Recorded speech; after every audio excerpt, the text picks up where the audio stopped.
สบายดียามเสาร์พี่น้องตอนนี้เขาอยู่ที่บ้านหัวโคเซตเมืองละงามแขวงสารวันวันนี้วันที่28มีนาปี2026ตอนนี้เขากำลังสิมุ่งหน้าไปแขวงสารวันเนาะเทศบาลแขวงสารวันเดี๋ยวมารีวิวบรรยากาศจากจุดนี้ไปหาเทศบาลแขวงสารวันปัจจุบันนี้สิเป็นจังไดพี่น้องเอ้ยระยะทางบ่ได้ไกลปานใดดอกประมาณ20 กว่ากิโลเมตรบ้านหัวโคเซตเป็นจุดเสื่อมต่อเขตแดนระหว่างเมืองสารวันกับเมืองละงามวิดป่ายตัวนี้ไปก็สิขึ้นกับสารวันแต่ว่ายังเป็นละงามอยู่จุดนี้วิดคัวไปวิดคัวไปจะแม่นเมืองสารวันบริเวณเขตนี้จะมีอุทยานแหล่งท่องเที่ยวทางธรรมศาสตร์ก็คือตัดเลาะนี่เด้พี่น้องตัดเลาะวอเตอร์โฟลนี่ทางเข้าไปมื้อนี้วันเสาร์เดี๋ยวเฮาสิพาครอบครัวมาลินฮ้อนพี่น้องอยู่เรางามก็ได้อยู่สารวันก็ฮ้อนเนาะช่วงนี้ช่วงหน้าแรงยามแรงๆก่อนประมาณ1 โมงสิออกมาปิกนิกคนมาหลินร้ายได้วันเสาร์วันอาทิตย์อันนี้คือบรรยากาศบ้านหัวเซตนะบ้านหัวโคเซตนี่ครัวนี่เฮ็ดใหม่เด้อพี่น้องเด้อแต่ก่อนเป็นครัวแบบเล็กอันนี้ทางเขาโรงเรียนวิชาชีพครัวเซตนี่เฮ็ดแล้วไม่หมาดๆเลยเด้นี่เฮ็ดแล้วบ่พอเท่าใดอาทิตย์นึงสร้างก็บ่ได้ดนประมาณ4 เดือนเนาะแล้วเลยประเทศโอ้ครับเป็นทาง2 เลนอันนี้ทางเข้าบ้านแสนวังตัดเลาะคือกันตอนนี้เฮาก้าวเข้าสู่เขตแดนแขวงสารวันแล้วบัดนี้เขตแดนเมืองสารวันเนาะอันนี้ตลาดคัวเซ็ตตลาดเสาบริเวณเขตนี้จะบ่มีกาแฟเด้แถวนี้เพิ่นบ่ได้ปลูกกาแฟลักษณะลงมาแถวนี้มันจะเป็นธงโอ้ยามเช้าๆมื้อนี้ตะเวนกำลังขึ้นแบบสวยงามเลยสารวัน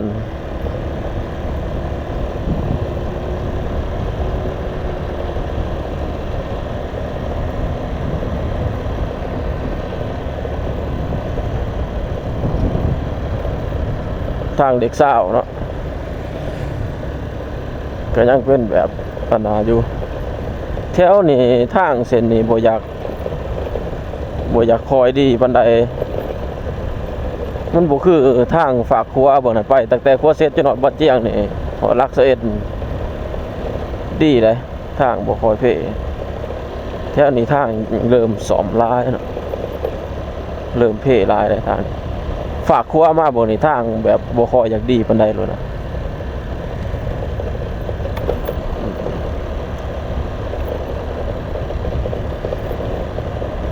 บรรยากาศยามเช้าสารวันเฮาเดี๋ยวนี้ก็เปลี่ยนแปลงหลายได้พี่น้องเอ้ยโดยเฉพาะแม่นเฮือนเนาะเฮือนซ่านมันโอ้ยง่วงเฮือนซ่านบ้านซองหลายโอ้ปลูกกล้วย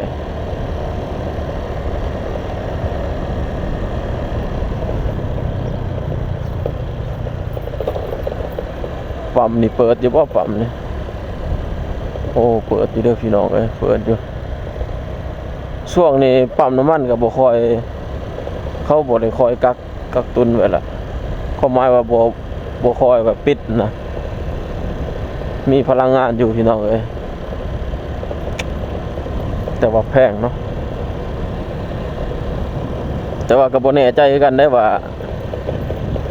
เพิ่นสิอันนั้นหรือบ่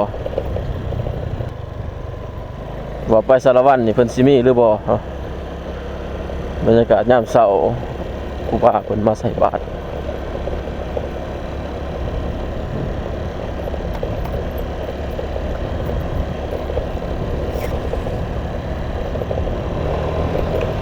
แถวนี้ยังขึ้นกับบ้านแสนวังบ้านแสนวังปลูกมันแล้วแถวนี้บริเวณแถวนี้ลักษณะมันสิเป็นแบบหินเป็นหินนะจะหินแบบลักษณะแบบไหนแล้วเขาจะปลูกมันกับเพิ่นกับปลูกมันตามหินเริ่มแล้วสวนมัน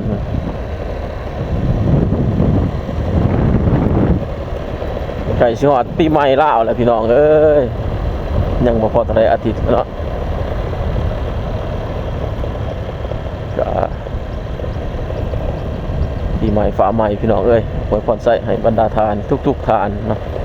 เราเป็น FC อยู่ทางต่างประเทศแล้วก็อยู่ในประเทศลาวเฮานี่เนาะ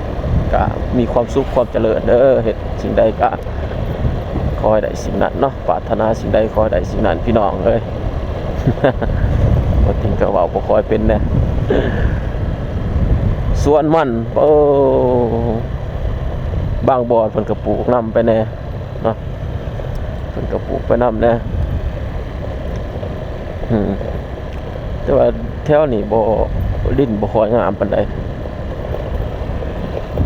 เป็นหินเนาะแต่ว่าเขาจะปลูกใส่ปีนี้จักเท่าใดมันกันเลยราคาโอ้กาแฟเด้อกาแฟมิกกาแฟบิ๊ก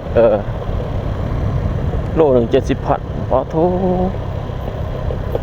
70,000ก็ถืออยู่ประมาณ$3.5บ่$3.5ถ้าตีเป็นเงินดอลลาร์ก็ถือว่าถือเนาะแต่ถ้าตีเป็นเงินกี่พ่อก็ถือว่าแพงแล้วสำหรับ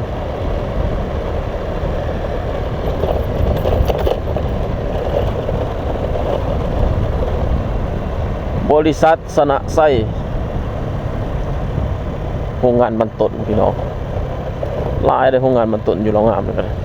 อยู่สารวัตรนั่นโรงงานบรรทนรับสื่อสาลี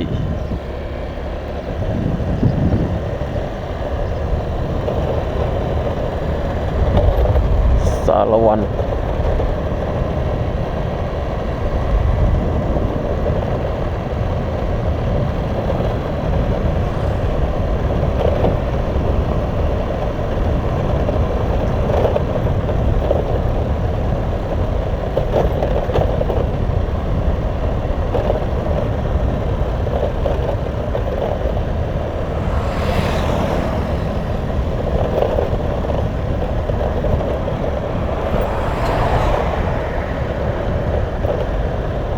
ยามเช้านี่อากาศดีแน่รู้สึกว่าเย็นสบายนะนักเมื่อนี้แบบมืดๆอยู่ได้เป็นหมอกๆนะเป็นควัน PM เลยพี่น้องแต่ว่าอยู่ทางใต้เฮานี่ควัน PM บ่หลายเด้ออาจจะเป็นน้ำแถวบริเวณเขตนี้เพิ่นบ่ได้จูดป่าหลายนะบ่คือทางเหนือโดยเฉพาะมันใส่สมบูรณ์นี่เปิดโธ่ชาวบ้านเพิ่นเฮ็ดให้เพิ่นจูดยามนี่แหละยามฝุ่น PM โอ้ยจะแสบบ่ดังตอนนี้เฮาก้าวเข้าสู่มาบ้านแสนวังน้อยบ้านแสนวังน้อย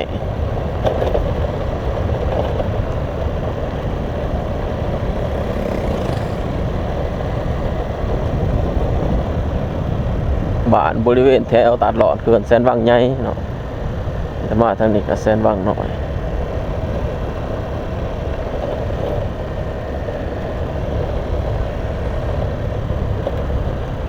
สารวัตรเฮานี่ก็เป็นแขวงที่มีชายแดนเชื่อมต่อกับประเทศไทยแล้วก็เวียดนามได้พี่น้องเลยมีติดอยู่2ประเทศ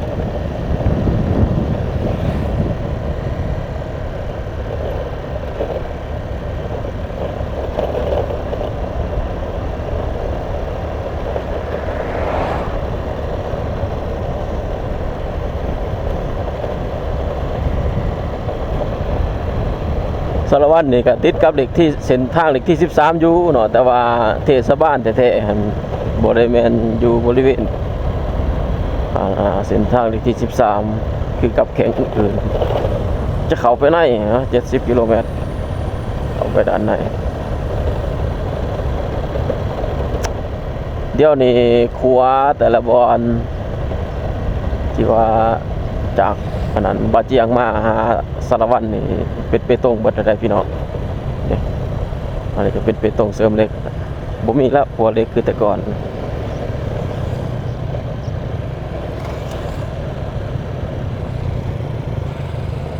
ไปใช้วะละ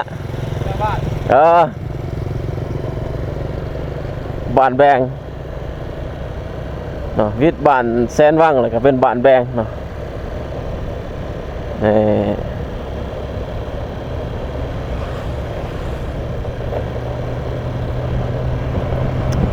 บ้านแบงเซกองโรงเรียนผสมสมบูรณ์บ้านแบง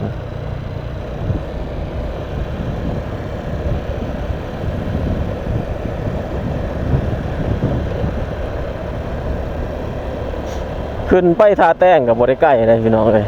จากจุดนี้20 กว่าหรือว่า10 กว่ากิโลเมตรนี่แหละบริใกล้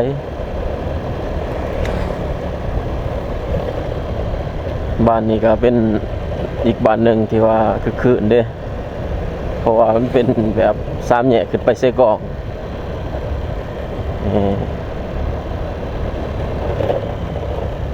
3 แยกขึ้นไปเซกอง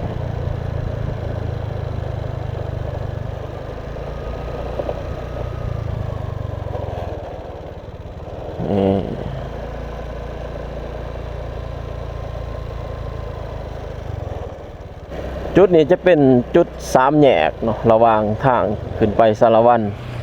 แล้วก็เลี้ยวขวาไปเซกองสารวัตรจากจุดนี้22 กิโลเมตรแล้วก็แขวงเซกอง68 กิโลเมตร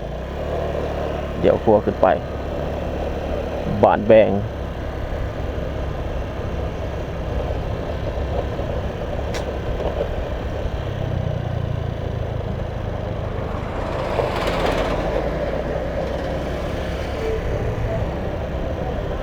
จุดนี้จะมีปั๊มน้ำมันแต่ว่าปิดแล้วปิดกิจการแล้วพี่น้องราคาน้ำมันก็ตั้งแต่ 10,000 พุ่นเนาะ เด้จุดนี้จะเป็น3 แยกเนาะขึ้นไปเซกองอากาศดีๆเด้ขึ้นไปสูงนี่เดี๋ยวซื้อมาพี่ไปสารวัตร22 กิโลเมตรไป22 กิโลเมตรกับบริไกลบันไดดอกพี่น้อง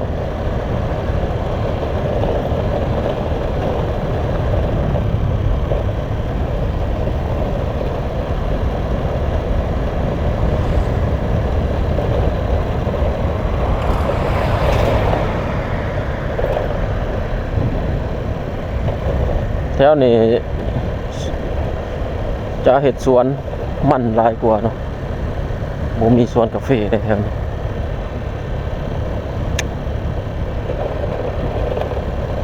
เห็ดหน้าเนาะแถวนี้บริเวณเขตฝากน้ำเซ็ตมาเบิ่งนี่หันถือว่าเขาจะเห็ดหน้าเบิดเลยแต่เรางามขึ้นไปนี่บ่ค่อยมีได้คนเห็ดหน้ามีอยู่แต่ก็บ่หลาย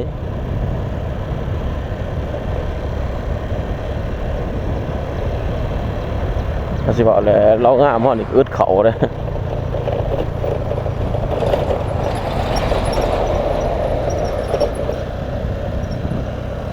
ตรงหน้าแหลงโอ้ยปีนี้เฮ็ดหน้ามันก็บ่ไหวขาปุ๋ยแพงเนาะมาเจอน้ำมันขึ้นนี่ก็แห้งสาวหน้าบ่มีหยังกินเลยเฮ็ดหน้าก็บ่ได้เงินได้คำหยังดอกเนาะลุกไปสิ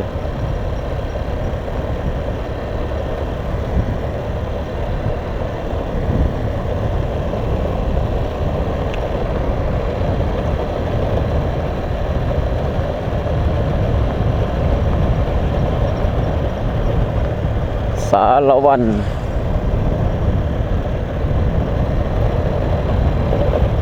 50 กิโลเมตรผ่อนความไวจุดนี้เป็นจุดเขตชุมชน ทางนี้เขาเอิ้นบ้านหยังเนาะบ้านแบงคือกันบ่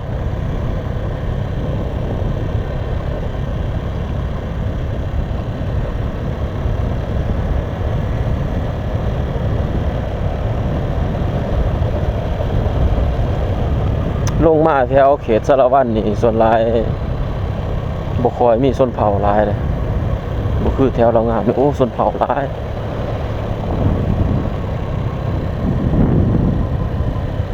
ปอ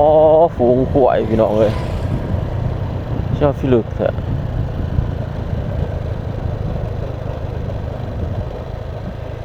โอ้โหเพิ่นนอนอยู่พี่น้ออยู่แรง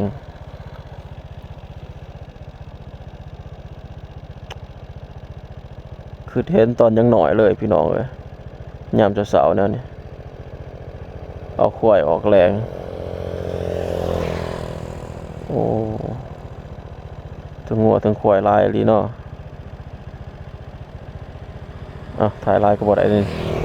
ผิดกฎชุมชนนี่ได้นี่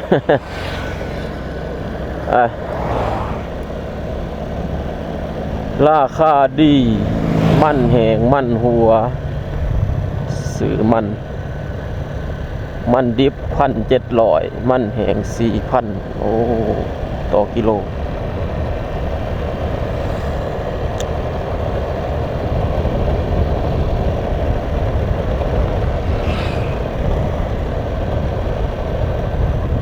บรรยากาศโอ้มีหมอกพี่น้องเลยเนาะมีสายหมอก แต่ว่าหมอกแบบนี้อันตรายได้หมอกแบบนี้หมอก PM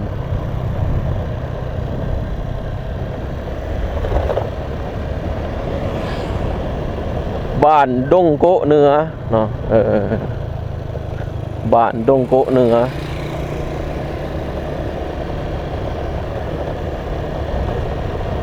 วิทย์บ้านแบงแล้วก็บ้านดงโกะ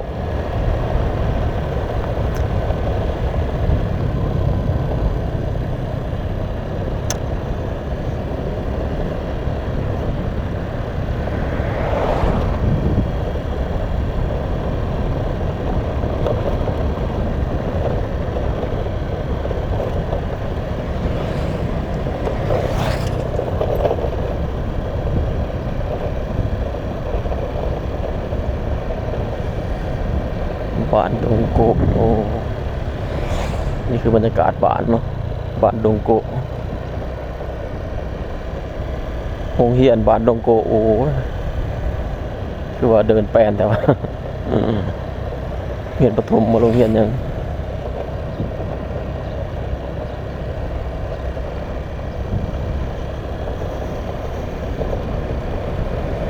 นี่มีปั๊มน้ำมันแต่เป็นปั๊มห่างโอ้สว่างมันไปใส่เด้คือว่าหิวเครื่องหิวของมีตลาดบ่ทางหน้านี่สงสัยมีตลาดเนาะตลาดนัดยามเสาร์เด้บ่ติงมักมาถ่ายคลิปนี่ส่วนหลายนี่ตอนเสาร์เขาจะเห็นวิถีชีวิตพี่น้องกับยามแรงๆนี่อีกอย่างเขาขี่รถยามเสาร์นี่มันจะอากาศดีเย็นสบายเนาะ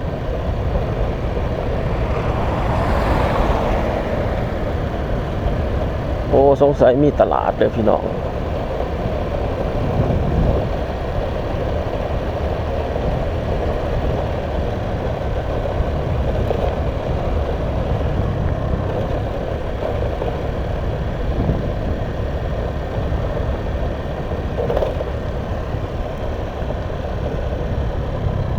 บ้านดงโกะโอ้มีตลาดพี่น้องเลยโรงเรียนปฐมสมบูรณ์นาไส้โอ้ตอนนี้มาหอดบ้านนาไส้แล้วพี่น้องโอ้โรงเรียนเพิ่นงามเนาะโรงเรียนปฐมสมบูรณ์นาไส้เนี่ยเฮ็ดกำแพงอ้อมคักดี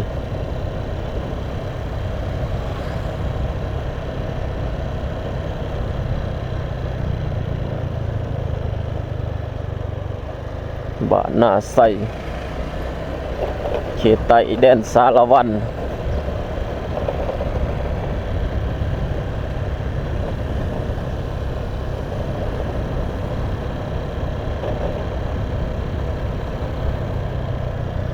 โอ้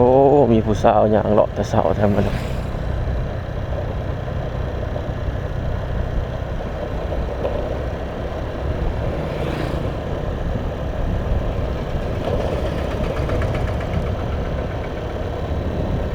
นาไซเขตใต้แดนสารวันอยากได้จอมขวัญมาอยู่เวียงจันทร์สร้างฝันกับอ้ายโอ้เป็นยังไงนี่เกิดอุบัติเหตุวะโมแมนเนาะ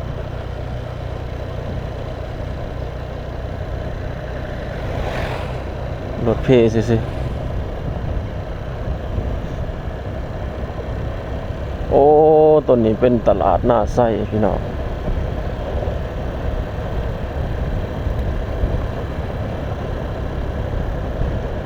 หน้าไส้นี่ก็คือได้บริเวณจุดนี้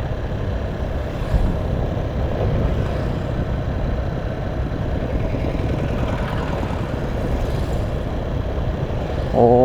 ตลาดเป็นตลาดนัดเนาะตลาดนัดบ้านนาไส้ยามเช้าๆเลยคนหลายเลย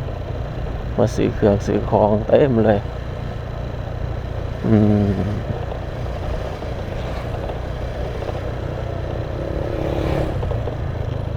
ตลาดนัดบ้านนาไส้ปอคนคือหลายแต่พี่น้องโอ้ปอคนหลายเลย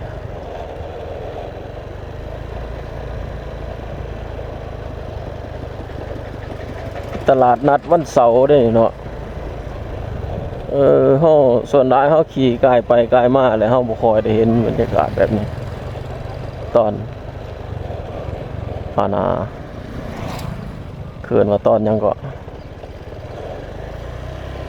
ตอนเช้าๆเนี่ยบ่ค่อยเห็นเนาะบรรยากาศแบบนี้พี่น้องเดี๋ยวเฮาอยากเลาะชมเบิ่งบรรยากาศตลาดบ้านนาไส้ก่อนเนาะ บรรยากาศตอนเช้า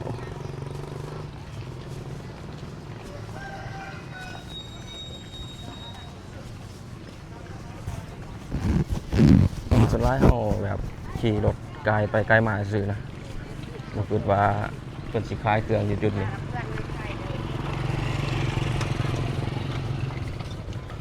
โอ้บรรยากาศคึกคืนเลยพี่น้องเลยเดี๋ยวสิย่างเลาะต้องแม่นย่างอ้อมจุดนี้ได้เนาะ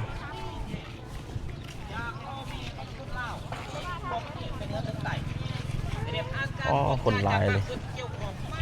ผู้สนับสนุนหลายเลย ตลาดนัดต้นเสาพี่น้อง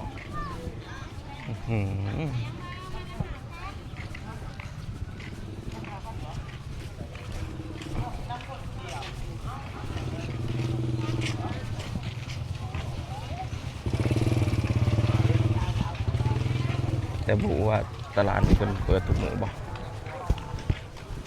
ติดเขากันเสื้อผ้า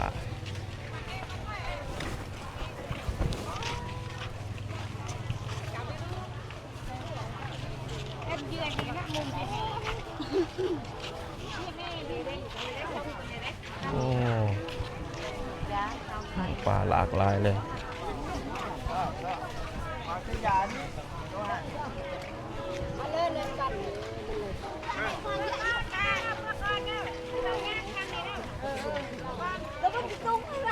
nó quay với lại mình đặt bật đây ôi nó cái đó đi luôn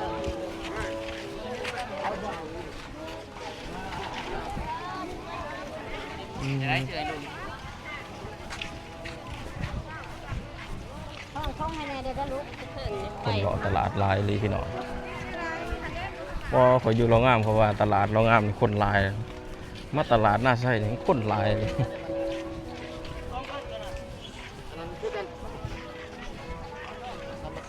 ขอโทษ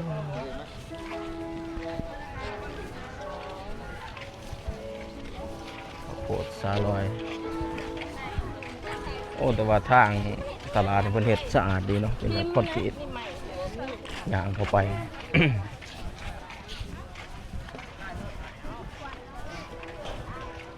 บรรยากาศยามเช้าๆพี่น้องอากาศดีน่าจะแม่นคล้ายตอนเช้านี่แหละเพราะว่าแดดออกแล้วนึงเพิ่นก็เช้าคลายแล้วน่าจะแม่นมาแต่ดึกแล้วเนาะ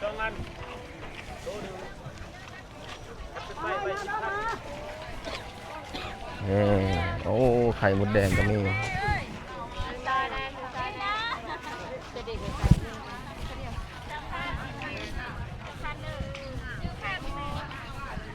อาหารป่าธรรมศาสตร์ของป่าของดงพี่น้อง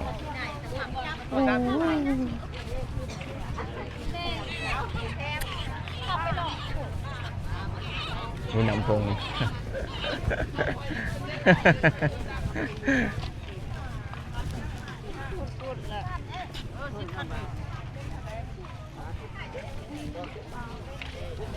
สุดทางเลยพี่น้องเลย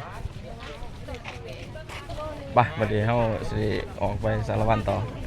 มาถ่ายบรรยากาศยามเสาร์ให้เบิ่งเนาะพี่น้องไปบ่ได้ซื้อหยังดอกเพราะว่าเราขี่รถรอลินไปพี่น้องเดินทางต่อเนาะออกจากบ้านนาไส้มุ่งหน้าไปสารวัตรบ้านนาไส้หน่อยบ้านนาไส้หน่อยไส้ใหญ่บ้านนี้ขึ้นซื้อดื้อน้ำหมักเผาหวานสาวงามพี่น้องมาเบิ่งปัจจุบันเป็นยังไงหมักเผาพี่น้องหมักเผาหวานเป็นเอกลักษณ์ของสารวัตรเลยเผานาไส้กินไก่นาตุ่มขาวเมืองโป่งลำโพงอดีสารวัตรห้องแล้วหัวบ้านพัฒนาบ้านนาไส้หน่อยบ้านสามัคคีนาไส้หน่อยนาไส้ใหญ่ต้นขาวหลายบ้านเด็ดโอ้มีหน่อยข้าวหอมข้าวหวาน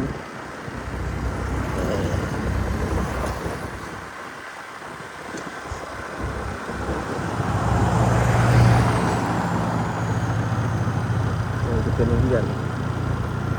หมาย10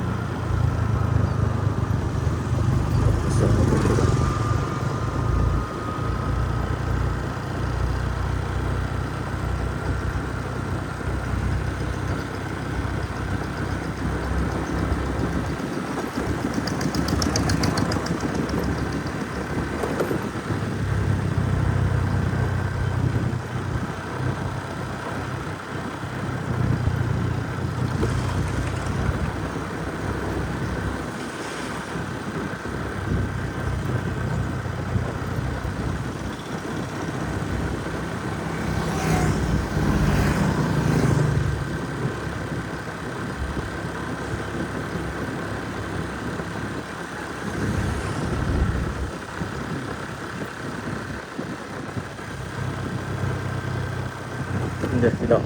ตกเปล่าร้ายเลยเปล่านาใส่นี่เปล่าหอมเปล่าไผ่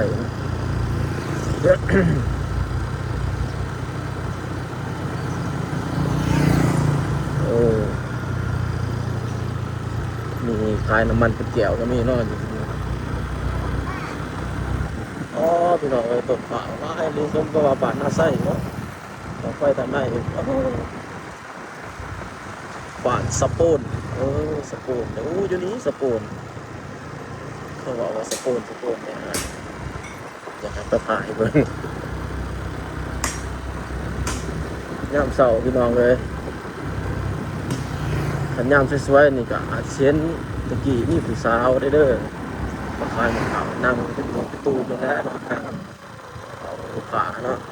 ไปพอแวะก็ได้ผู้สาวงามไปกินมะพร้าว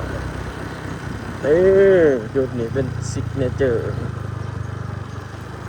คัสตอมเลยจุดนี้มะพร้าวอ๋อ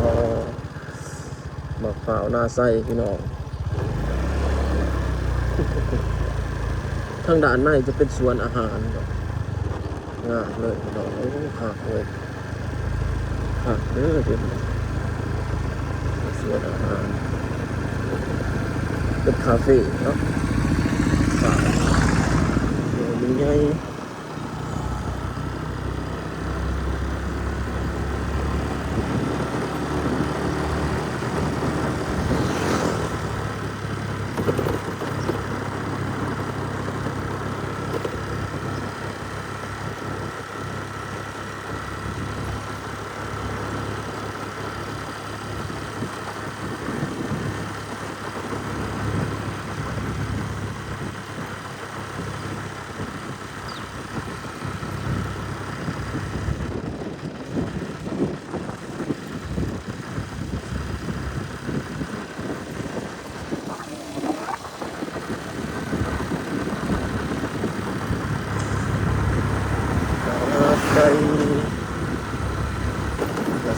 นาใส่ใหญ่ที่บ้าน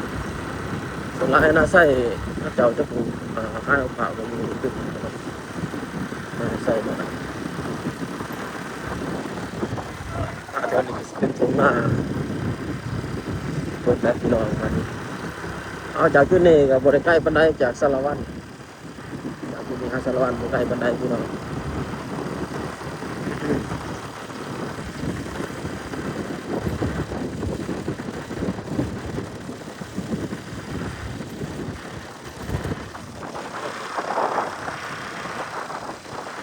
ใช่หน้าตรงนี้สีม่วงเนาะเอาสีม่วงมาใส่ฝุ่น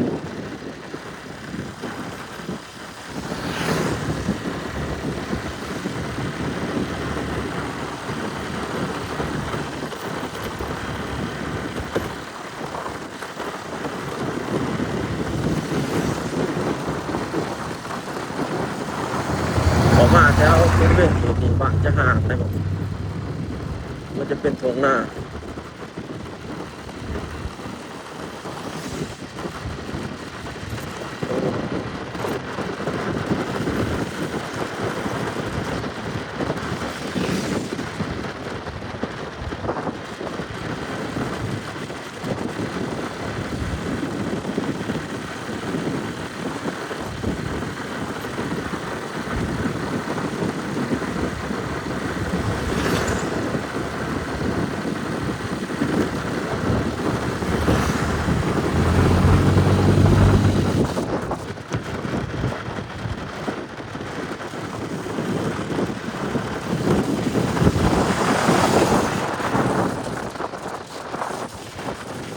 บ้านหน้าไส้ใหญ่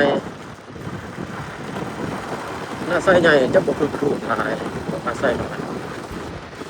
ไส้หน่อยอาหารใหญ่ไข่แดงหาเนี่ยไข่หมดแดงมาขายหน้าไส้ไต่เท่านี้ไข่หมดแดงร้ายเจ็บหัว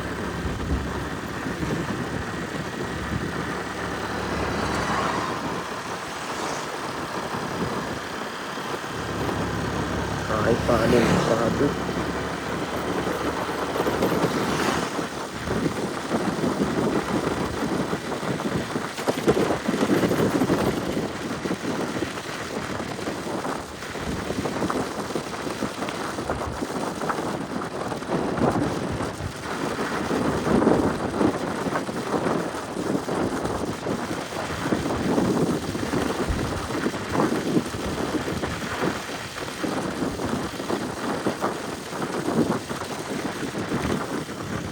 หน้าไส้ใหญ่คนขายอย่างเป็นอาชีพหลัก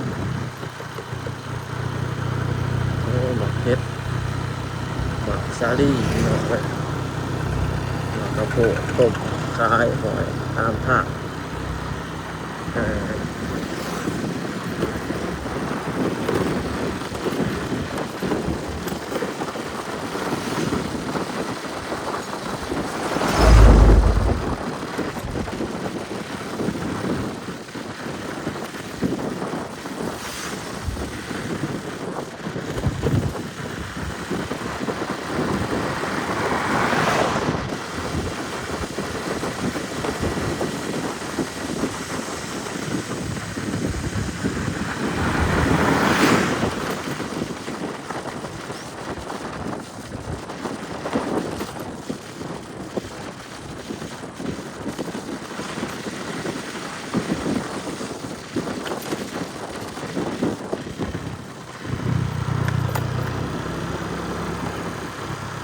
เรียกปฐมเรื่องแกงสารวัตร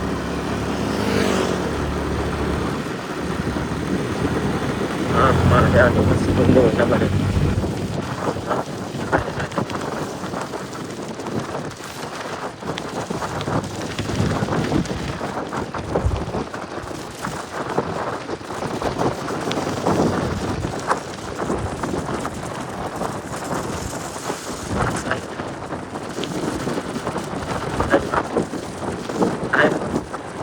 เจ้าเนี่ยยังมีติดต่อว่า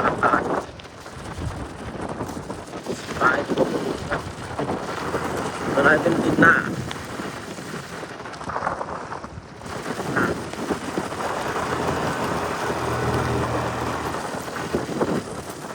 ป่าคงป่าคง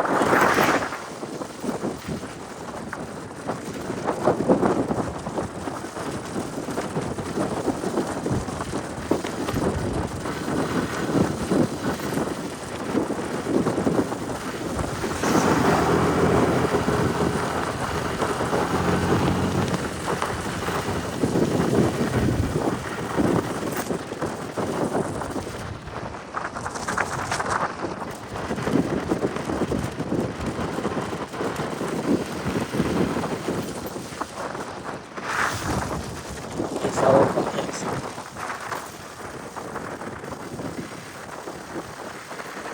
หน้าของแห่งแรกโอ้กระถูกยังเดือดเลยพักว่าพี่น้องกระถูกยังหนักโม่เสียวง่าย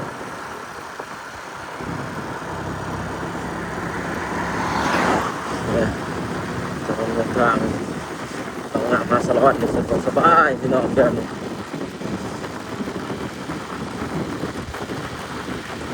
ตรง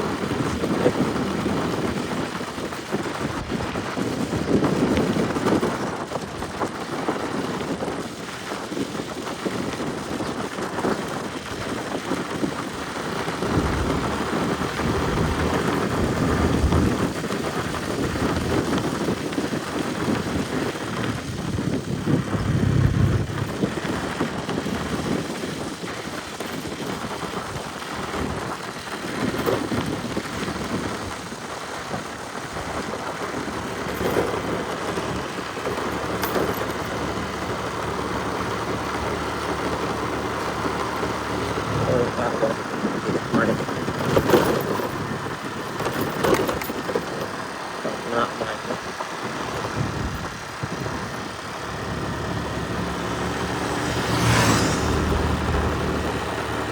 แถวนี้เฮ็ดแตะหน้าแล้วแถวนี้มันลอยนี่กับแถวนี้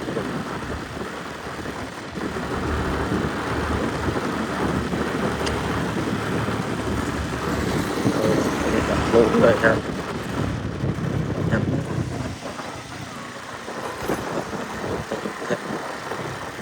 ตีแล้วก็ทางด้านในก็ต้องสร้างบ้านสูงอะไรเนี่ยบ้านสูง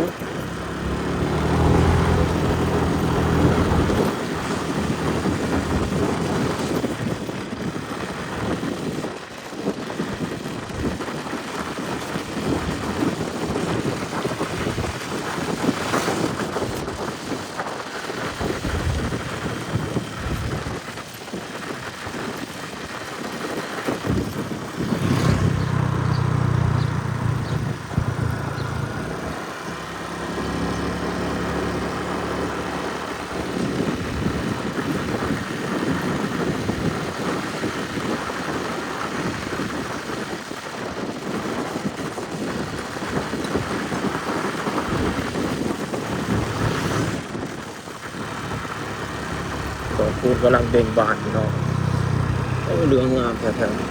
ๆคือพอปีใหม่เลยพี่น้องบรรยากาศ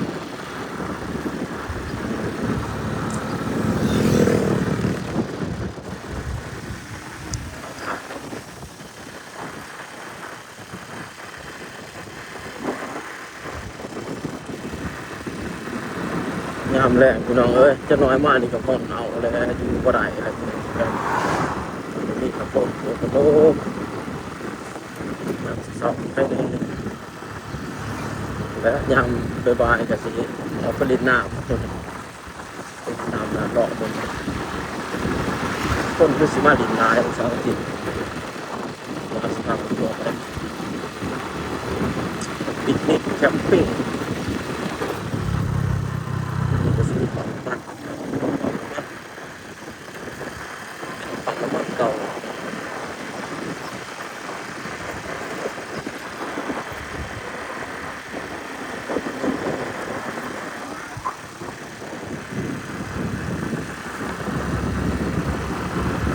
บรรยากาศบ้านสูง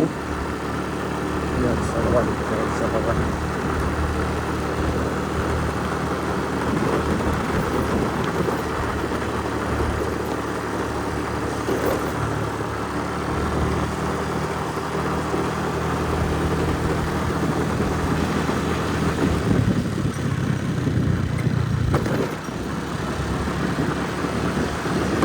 ว่านี่เป็นเฮ็ดแต่รุ่นแล้วแต่ว่าทางเขตสารวัตรนี่นะเรางามฮักเฮ็ดตอนนี้เขาเดินทางมาหอดบ้านปู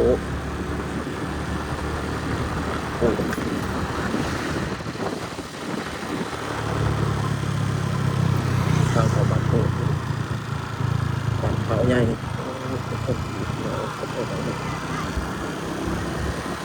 แล้วนี่จะมีคลองสลับประพาสเขตหน้าเสื่อมได้กดมันน้องทำ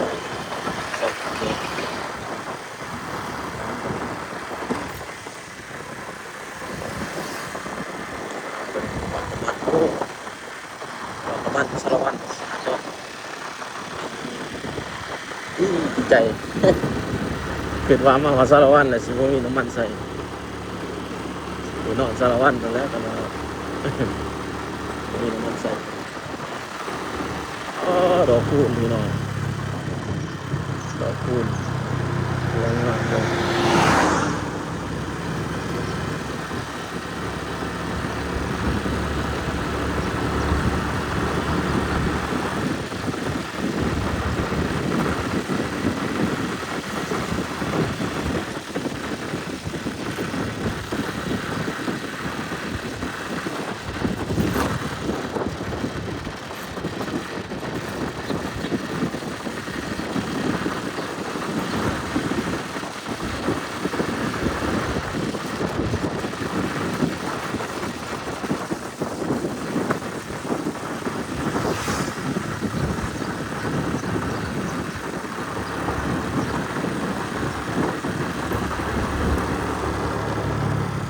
นี่ปลูกยาวหรือปลูกเขา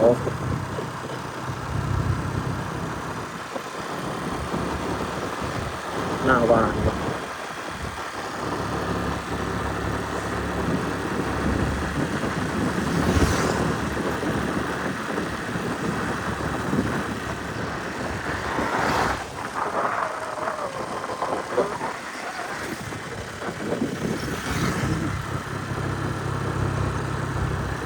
ที่หวานโกแล้วพี่น้อง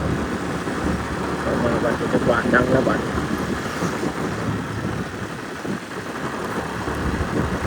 คนชีวิตได้ถ้าหนึ่งของข้าว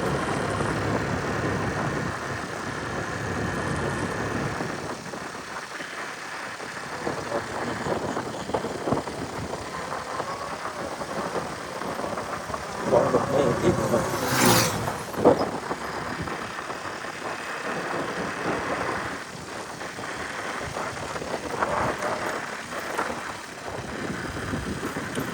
บรรยากาศจากเสาโล่งเลยบรรยากาศแต่นี่จะน้อยประเทศดำหน้านี่ก็อย่างเที่ยวและเขาเที่ยวงามเที่ยวไปกันซ่อนตาเพื่อนต้องที่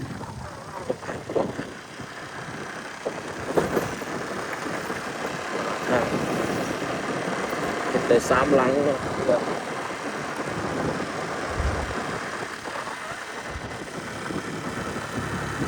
ถ่ายยังถ่าย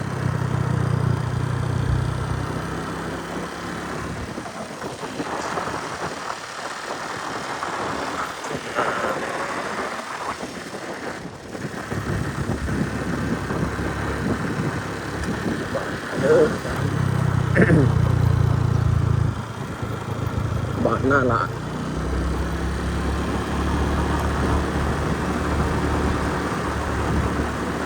ไก่สิหอดแล้วพี่น้องไก่สิหอดเทศบาลแขวงสารวันแล้ว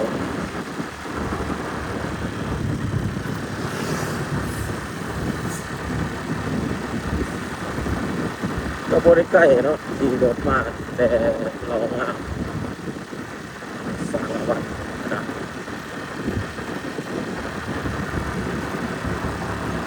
30 กว่ากิโลเมตร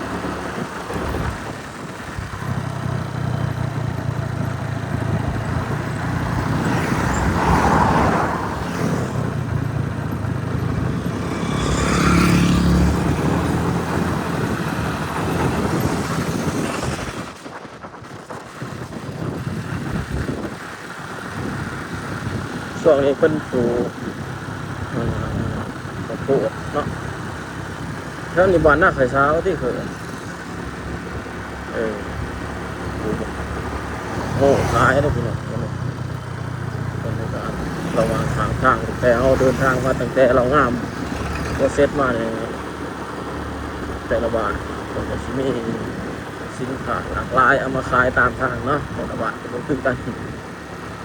ใส่เป็นข้าวทานข้าวใส่ในซาลีเนาะแล้วก็ที่บริเวณเห็นก็โมแต่ว่าย่ามโมจะเบิดแล้วมันโมนี่แต่โมแล้วแต่เต็มหมดแล้ว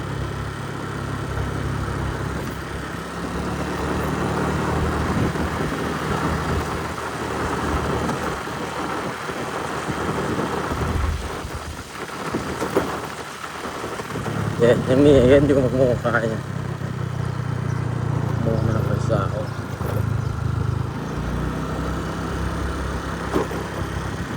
เด้พี่น้องตอนนี้เอามาหอดบ้านน้ำใสสาวแล้วสองต้องซ่อนเดินบ้านนะพวงดีหอดนี้จะเป็นหอดบ้านหน้าใสสาวจะเป็นทางนี้ออกไปเมืองวาปีเมืองพงเซโดแล้วพี่น้องยินดีต้อนรับเข้าสู่เทศบาลแขวงสารวันเข้าไปนี่ประมาณ10 กว่ากิโลเมตรนะเหลือ2 กิโลเมตรพี่น้องเลยเดินทางมาหอเทศบาลแขวงสารวันนะครับบอกกันคลิปต่อไปเด้อ